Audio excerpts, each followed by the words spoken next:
what we try to do, what we plan to do, is help communities recover and become more resilient in future events. We do that through several different types of projects. It could be home acquisitions, it could be home elevations, it could be drainage projects, it could be infrastructure retrofits. In some cases it can be planning projects. We do work with communities to develop an overall hazard mitigation plan.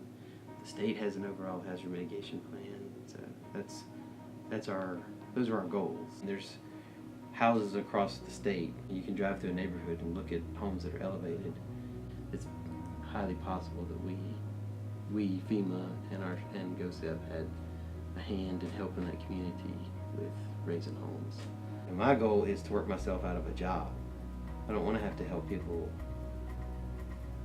elevate their homes.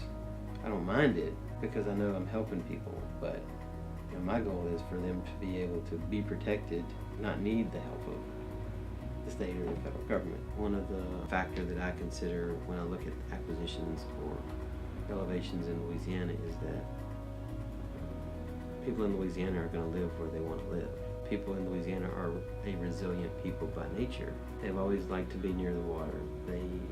They flood, they clean it out, and they continue living. So I mean, they're going to live where they want to live. Some of the improvements that I think have been made, or the relationships that we have built with, say, like the board of contractors, and making sure that quality contractors are doing work, and it's not guys that just come in after an event and leave shortly after, those kinds of things. So we're getting good work from the folks that are here, because a lot of the contractors that are around are contractors that are here. I mean, they live here, they work here, they want to do quality work.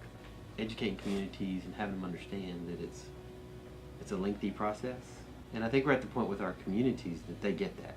They understand that. A lot of the work that we try to do is how can we help them by making their job easier? And how can we help them by coming to them with, it might be an email or a phone call or even a personal visit to say, this is what I need. If we can get this, I can help you with other things and let you have more time to do the other stuff that you need to do. Your skill level is increased, your capabilities have increased. In a few cases we see less dependency on contractors or consultants, which is great. They want to do it themselves. I mean, it's their community, so they want to do the best they can. I think there's been more education and more outreach and more awareness in the past 10 years than ever before. That as a state overall, yeah, I think we're there. There's still a lot of work left to be done as far as finishing projects and things like that. Are we in a better place today than we were 10 years ago? Sure. I think that communities and citizens take far more heed when they're told, hey, you need to leave. They listen. You need to be prepared. They listen to that. Get a game plan. Have a place to go. Have friends or relatives that they can reach out to when they need something.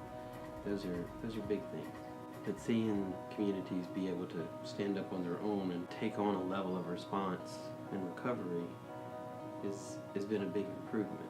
Everyone seems to be working to the same goal of how can we close a disaster, but how can we help make it more resilient, better protected, lessen the chances that the federal government has to come in the future and do something. Myself and everybody that works here are public servants, so if there's questions that folks have, all they have to do is reach out and contact us, and we'll do our best to get them an answer one way or the other. My job is to help people recover, but it's also, like I said earlier, to help provide answers. We're getting there. It just takes time.